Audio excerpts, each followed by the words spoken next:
Hi, I'm Congressman Randy Neugebauer, and welcome to the Empowerment Project.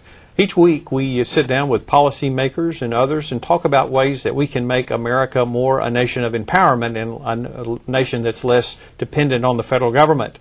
What we know is if the founders of our country intended for our nation to be a nation of empowerment where people were free to work hard and to enjoy the fruits of their labor, but also a nation where you are personally responsible for your own destiny. With me today is a good friend, Rob Bishop, from the 1st District in Utah, and also the founder of a new caucus in Washington, the 10th Amendment Task Force, which I'm also a part of. And Rob, thanks for being on our program today. I appreciate being here.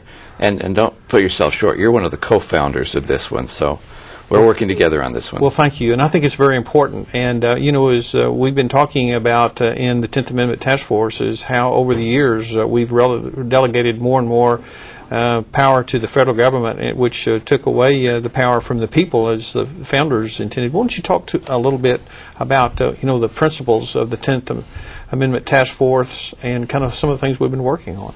Well, I think you hit it right. Ever since I've been alive, we've always talked about shrinking the size of government. And whether Republicans or Democrats are in control, we haven't done it. I think for our side, we can say we probably grew it slower, but that's about all you can say. What we're talking about here is what the Founding Fathers realized, that if you want to protect individual liberty and you want to give people choices and options, it's not going to happen from Washington. So what we're talking about is try to have a new look, not change our goal, but change the approaches to it, so that we're trying to disperse programs back to people, back to states and local government and institutions where they can be done more efficiently and people can have some say and control. Because unfortunately, the only thing Washington can do is do everything in a one-size-fits-all manner. So if you want something done exactly the same way by the same people at all times in every place of this nation, Washington can do it. But if you want to give people choices and options in their life and provide for creativity, we've got to take these programs and give them back to state and local governments where they're closer to people and can be efficient. Yeah, I think one of the points that you make there is a great point about trying to fit one size fits all. I mean, when we look at, for example, education programs in our country, it's assuming that every student learns at the same rate, every classroom's the same, every school's the same. And what we know is that's really not the case, and that if you really want to do the best job for the student, you have to get the control as close to the student as you can. I think it's so. As we move forward, how is the 10th Amendment Task Force going to interface with members of Congress to help them be aware of like pending legislation that maybe come to the floor?